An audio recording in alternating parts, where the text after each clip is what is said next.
The Black Lodge, Twin Peaks. The Black Lodge is not hell, but it carries the same weight of damnation. In Twin Peaks, this otherworldly dimension exists outside time and space, accessed through a circle of 12 sycamore trees called the Glastonbury Grove. Stepping through, you enter a maze of crimson curtains and black and white chevron floors that stretch into infinity. Rooms repeat endlessly, yet never quite the same. A hallway you just walked through is suddenly reversed, the lighting wrong, the air heavy like a storm that never breaks. The lodge is home to enigmatic beings, the man from another place, the giant, and the parasitic killer Bugby, who thrives on human pain and fear. Language twists here. Words are spoken backward, voices echo with wrong tones, and meaning slips away like water through your hands. Time loses all structure. You could spend hours, days, or years wandering, only to emerge seconds later, if you ever emerge at all.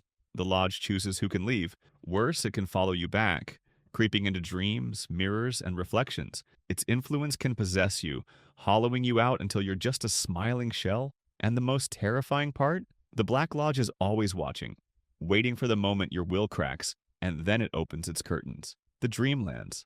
Lovecraft. At first glance, the Dreamlands are beautiful. Rolling plains under alien moons, ancient cities with spires that touch the clouds, seas filled with stars instead of water. In Lovecraft's mythos, these realms exist parallel to our world, accessible only through deep, controlled dreaming. At first, you can shape them, will yourself into palaces, summon impossible creatures, fly over endless landscapes. But the Dreamlands push back. Nightmares gain weight and form, often hunting you across the terrain. Travelers encounter cats that speak in riddles, merchants selling relics from worlds you've never seen, and kings who have ruled for centuries without aging. The further you wander, the stranger the rules become. Distance folds, time slows, and your sense of self starts eroding. At the fringes lie the dark side, a place where reality unravels completely. Some dreamers never wake up, their bodies withering in bed while their minds are trapped forever, wandering the dreamlands as fading echoes. Others return, but not whole, carrying fragments of something alien back with them.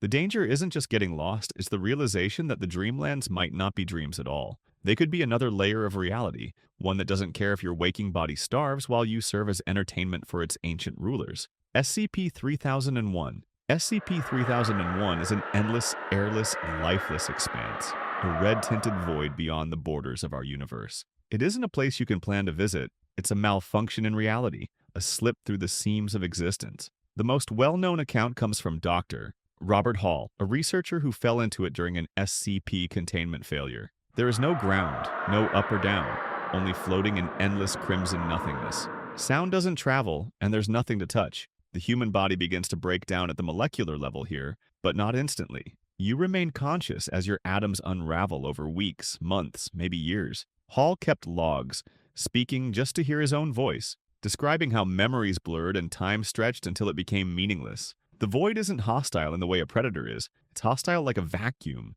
Indifferent. Absolute. You could drift forever without encountering another living thing, never knowing if rescue is even possible. Hall eventually stopped sending transmissions, his voice fading into static. Whether he dissolved entirely or simply gave up is unknown. The most terrifying thought about SCP-3001 is not that it exists, but that somewhere, somehow, another crack in reality might be waiting, and you'd never see it until you fell.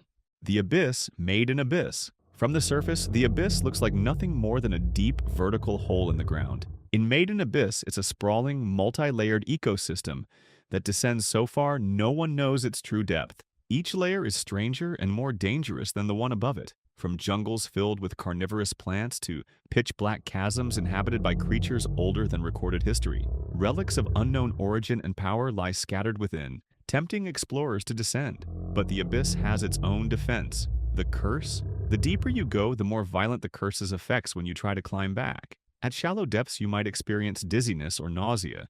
Go deeper, and you face hallucinations, bleeding, nerve damage, and eventually, irreversible physical mutation into something no longer human. Few who pass the fifth layer ever return. Those who do are often unrecognizable. The Abyss lures with the promise of knowledge and treasure, but every descent is a gamble where curiosity may cost your humanity. It's not just a place. It's a predator that waits patiently at the bottom, knowing gravity will always bring you closer to its teeth. The city of Erlaye, Lovecraft. Far beneath the crushing black waters of the South Pacific, lies R'lyeh, the ancient city where Cthulhu sleeps. Its architecture is alien, built on non-Euclidean geometry that defies human comprehension.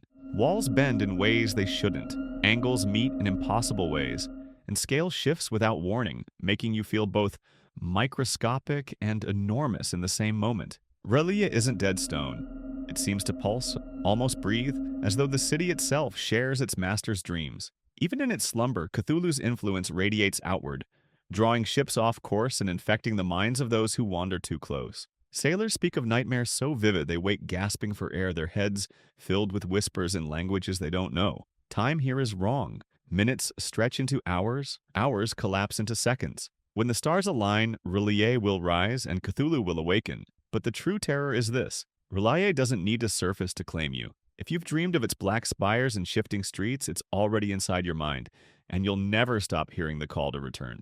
Leng Plateau, H.P. Lovecraft. The Plateau of Leng is one of Lovecraft's most enigmatic and shifting locations, a frozen wasteland that exists somewhere between waking reality and the Dreamlands. Depending on the story, it's placed in Central Asia, in Antarctica, or in the far reaches of the Dreamlands, implying it may not be a single location at all, but a convergence point between worlds.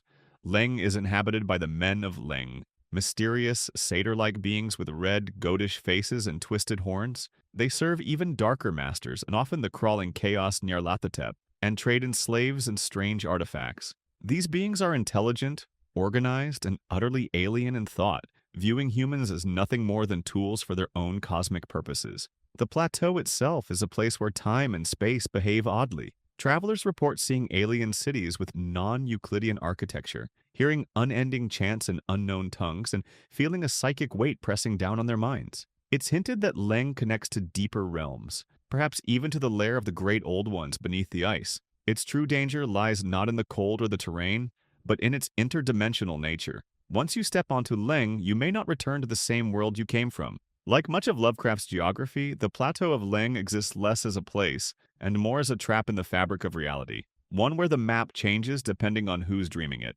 The Backrooms. The Backrooms begin with an accident. You no-clip out of reality, slipping through a glitch in space, a wrong turn in a hallway, or even a moment of lost focus, and suddenly you're here. Endless, yellowed office rooms hum under flickering fluorescent lights. The carpet squelches underfoot with a dampness you can't identify.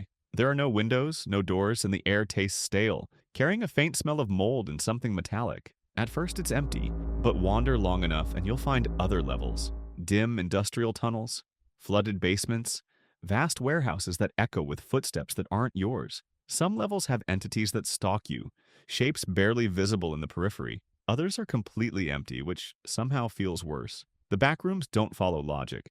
You can walk in a straight line for hours and end up where you started. Time is meaningless here. Some believe it's a forgotten part of the universe. Others think it's a parasite that feeds on the lost. The horror isn't just that you can't escape.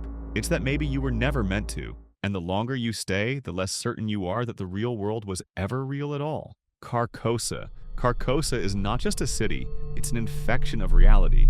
First mentioned in Ambrose Bierce's 1886 short story, and expanded by Robert W. Chambers in The King in Yellow, it's a place that seems to exist both in another dimension and inside the human mind. Descriptions are inconsistent, as if the city actively resists being pinned down. Some accounts speak of black stars hanging in a bruised sky, twin suns casting contradictory shadows, and a lake so still it feels like it's holding its breath. Time in Carcosa is fractured. Past, present, and future don't follow each other. They overlap, blur, and suffocate your sense of self. The city is tied to the mysterious play The King in Yellow, a piece of literature so maddening that reading it drags your mind toward Carcosa's alien geometry. Those who arrive are often already lost to madness, unable to distinguish hallucination from physical reality. Carcosa is ruled, or perhaps simply haunted, by the figure known as the King in Yellow, a cosmic entity whose presence alone erodes sanity. The horror of Carcosa isn't just in its strange architecture or alien skies, it's the implication that it's always been there, waiting like a tumor growing in the unseen corners of existence. And if you've thought about it for too long, maybe you're already halfway there. Subscribe for more interesting stuff. Tell us your experience in the comments.